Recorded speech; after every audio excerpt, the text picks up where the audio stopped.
guys, welcome to my channel. இந்த வீடியோல நம்ம என்ன பார்க்க போறோம்னா வீட்ல தேங்காய் சாதம் எப்படி செய்யறதுன்னு தான் பார்க்க போறோம். இதுக்கு மேல தேங்காய் பாலை வந்து நம்ம எடுத்து வச்சுக்கணும்.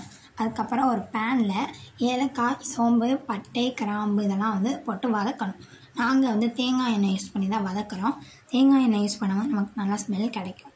அதுக்கு அப்புறம் 2ல இருந்து 4 வரை நம்ம வந்து வெங்காயம் ஆட் பண்ணிட்டு நெய் ஆட் பண்ணிக்கணும். இது வந்துட்டு வெங்காயம் வந்து கோல்டன் கலர்ல வர வரை நம்ம வந்துட்டு வதக்கணும் நல்லா. அதுக்கப்புறம் 2ல இருந்து 5 வரையும் நம்ம வந்து தக்காளி எடுத்துக்கலாம். தக்காளியை வந்து நல்லா கட் பண்ணி ஆட் பண்ணணும். அது வந்து கோல்டன் கலர் வந்ததுக்கப்புறம் தான் ஆட் பண்ணணும். அதுக்கப்புறம் வந்து நம்ம வந்து உப்பு ஆட் பண்ணிக்கணும் தேவையான அளவுக்கு. தக்காளியை வந்து ஆட் பண்ணியாச்சு. அதுக்கப்புறம் வந்துட்டு ஒரு பேஸ்ட்டு தான் நம்ம ரெடி பண்ண போகிறோம். இஞ்சி வெள்ளைப்பூடு, வெங்காயம், புதினா இதெல்லாம் சேர்த்து நம்ம வந்து ஒரு பேஸ்ட்டு தான் ரெடி பண்ணணும். எக்ஸ்ட்ராவாக வந்துட்டு பச்சை மிளகாவும் நம்ம வந்து ஆட் பண்ணிக்கலாம். அடுத்து நல்லா பேஸ்ட் ரெடி பண்ணக்கப்புறம் நல்லா அரைச்சி எடுத்துக்கணும். அடுத்து அதுக்கு முன்னாடி வந்து வெங்காயத்தில் வந்துட்டு மஞ்சள் பொடி ஆட் பண்ணிக்கணும். ஆட் பண்ணக்கப்புறம் நம்ம எடுத்து வச்சுருந்த பேஸ்ட்டை ஆட் பண்ணிக்கணும்.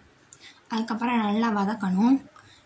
வீடியோ ஸ்டார்டிங்கில் வந்து தேங்காய் பால் காமிச்சோமா, அதை வந்துட்டு நம்ம இப்போயே எடுத்து வச்சுக்கணும். அடுத்து இப்போ வந்து ஆட் பண்ணணும்.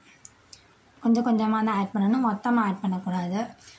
இப்போ அந்த பால் வந்துட்டு மஞ்சள் கலரில் ஆகணும்.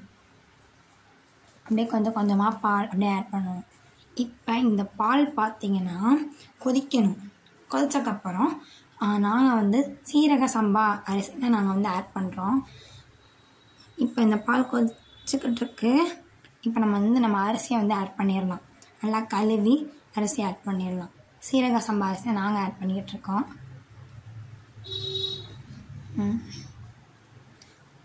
இந்த அரிசி வந்துட்டு பார்த்திங்கன்னா தேங்காய் சாதத்துக்கு நல்லா சூப்பராக இருக்கும். அதுக்கப்புறம் நான் தேங்காய் பாலை பற்றி வந்துட்டு ஒரு வீடியோ போட்டிருக்கேன், கீழே வந்து கொடுக்குறேன், மறக்காமல் பார்த்துருங்க. தேங்காய் சோறு வந்துட்டு ரெடி ஆயிடுச்சு. நம்ம ஒரு 10 நிமிஷம் வச்சாலே போதும், ரெடி ஆயிரும். இப்போ நம்ம வந்து இதை வந்து சிக்கன் கிரேவிக்கு டேஸ்ட் பண்ணி பார்க்க போகிறோம்.